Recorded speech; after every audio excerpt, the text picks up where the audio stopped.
Good evening and welcome to the VC3 News Update for Monday, the 21st of August, 2023. I'm Shalisa Nanton. First, on the local scene. Inter-Caribbean is giving terrible service. This is the view of the Prime Minister, Dr. Ralph Gonsalves, while making remarks on WFM's Issues at Hand program yesterday.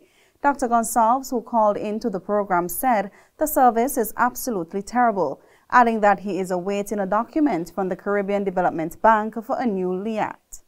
Like as a result of the discussion which I had with the president of the CDB and his team when they came a few weeks ago, I suggested some practical things to them. And I thought their estimate for starting the new airline was a little on the lower side, knowing what we went through when we did the refleeting of LIAT. But we need this. We need there's an initiative which Gaston Brown sent two of his officials down to talk to me about an initiative which he was having. But I was suggesting that we don't need to have these initiatives at cross purposes. They can be initiatives together. Dr. Gonsalves said all the while when he was pleading with regional leaders to invest in LIAT earlier in equity or market support. And a woman getting a free ride, and in St. Vincent, they ain't paying you attention, and in St. Vincent and the Grenadines, I talk to people, and then you had a lot of persons who are not studying the thing carefully. Oh, I'll put in too much money in LIAT and so on. Well, Joel, you said that was 8-9 flights a day we were getting. It was actually 7 flights a day. 6-7 flights, not 8-9, yes, on a daily basis. It's still a lot. The number went up. The number will go up. You will go up to that number when you're around Carnival and Christmas. Okay.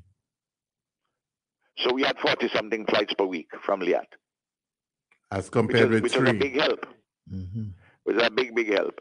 Cal is putting in some things. I'm working with Musty Company for them to they have 5 Twin Otters, 19-seaters. One is being serviced right now.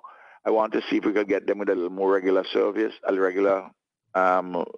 service out to St. Vincent, to Barbados, Trinidad, neighboring islands of St. Lucia and the like. The Prime Minister said he has gotten licks in the past for his fight to save LIAT, and now his commitment then is being understood. Of course, they're apologizing. Well, not those in the NDP. Other people say, well, boy, sorry, we didn't understand it that way. And this is when you know, look, I have dedicated my life to this region and this country. I'm not going to come and talk to people anything which I consider to be wrong or false or anything like that as regards public policy.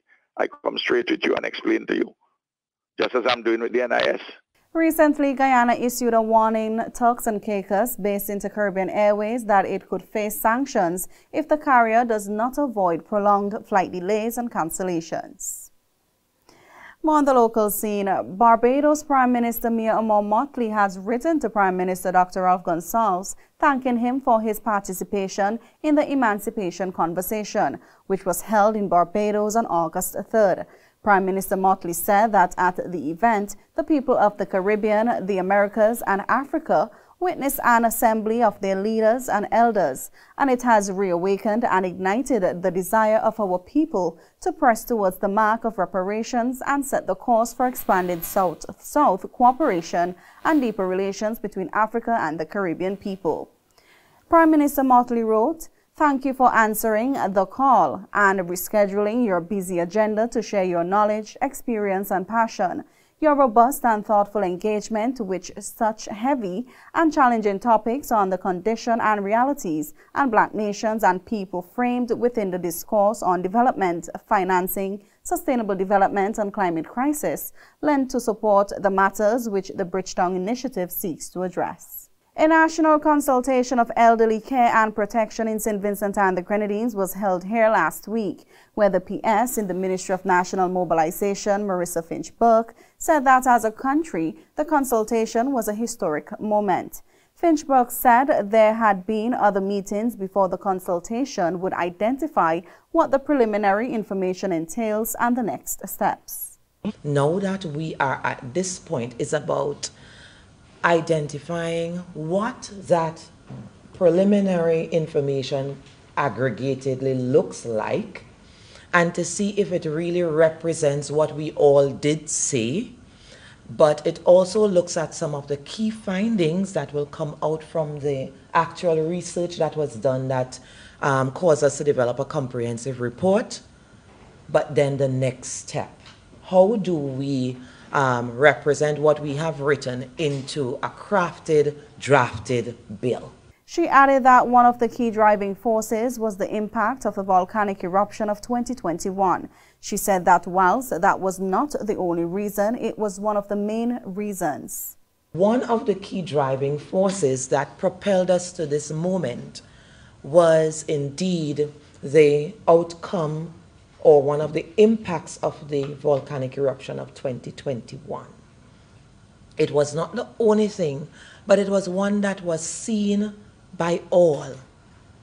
And there were different stakeholders that came together, including the NIS, even in the building that we are, because it was through their coordinated efforts that, as a state, we were able to collectively take care of persons who were either abandoned, etc. Since then, this country has seen the cabinet implement and approve a private-public partnership with 2 leading elderly home care facilities. We moved a bit further since. Through the cabinet, we have gone to the level to now approve and implement as at April 16th, where we are now able to have a public-private partnership with 2 lead private sector elderly care facilities that the state is now paying for the housing and care for elderly persons who were formerly abandoned by the eruption.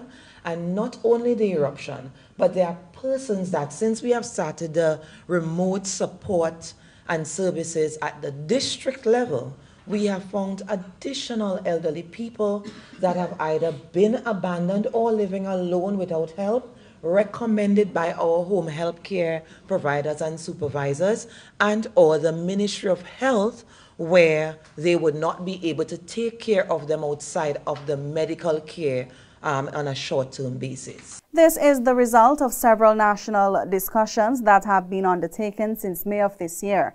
Since the last Sophia eruption in 2021, when a significant number of elderly people were abandoned by family members and subsequently became wards of the state, attention has been paid in particular to this issue.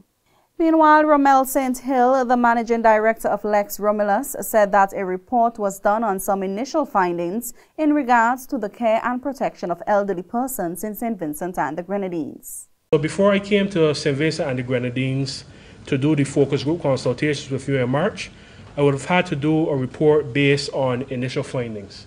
So it was found because of issues with the COVID-19 pandemic and of course the previous mentioned volcanic eruption, it became clear that you were facing increasing issues with regard to elderly persons in St. Vincent and the Grenadines.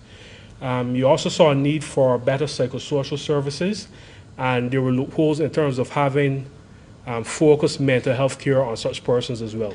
So this was kind of indicated from the outset when the inception report occurred.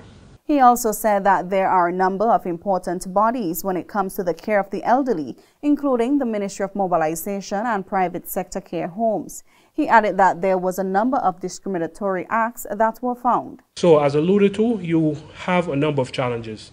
There have been increasing instances of abandonment. There have been increasing notices of persons being abused.